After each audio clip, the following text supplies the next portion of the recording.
हम सभी जानते हैं कि महाभारत में धर्म और अधर्म की लड़ाई कुरुक्षेत्र में लड़ी गई, पर क्या आपको पता है कि इस लड़ाई के लिए कुरुक्षेत्र की भूमि को ही क्यों चुना गया? महाभारत के युद्ध के लिए कुरुक्षेत्र के मैदान को चुने जाने का निर्णय भगवान श्री कृष्ण जी का था। भगवान श्री कृष्ण के इस निर्णय के पीछे एक अद्भुत कहानी है। जब महाभारत के युद्ध को टालना मुश्किल हो गया, तब भगवान श्री कृष्ण के ऊपर युद्ध के लिए भूमि का चुनाव करने का जिम्मा आ गया।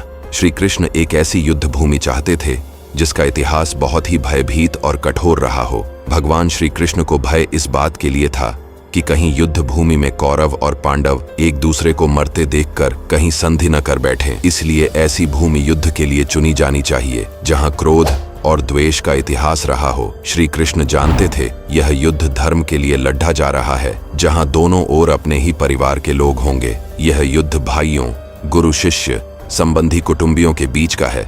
इसलिए श्री कृष्ण का विचार था कि योद्धाओं के मन में एक दूसरे के प्रति कठोरता का भाव शिखर पर हो। इस विचार से श्री कृष्ण जी ने अनेक दूतों को विभिन्न दिशाओं में भेजा ताकि वह युद्ध के लिए भयभीत और कठोर भूमि का पता लगा सकें। वापस आने के बाद एक दूत ने सुनाया कि एक स्थान है जहां बड़े भाई ने छोटे भाई को खेत की मेंढ से बहते हुए मेघ के पानी को रोकने के लिए कहा। छोटे भाई ने बड़े भाई से ऐतराज जताया और उलाहना देते हुए कहा कि आप ही क्यों नहीं बंद कर देते हैं, मैं आपका गुलाम नहीं हूँ। यह सुन बड़े भाई क्रोधित हुए। आवेश में आकर बड़े भाई ने छोटे भाई को छुरे से मार दिया। बड़े भाई ने क्रूरता की सारी हदें पार कर अपने छोटे भाई की लाश को घसीटते हुए उस मेंढ के पास ले गए और उस लाश को पैर से कुचलकर बहते पानी को रोक दिया।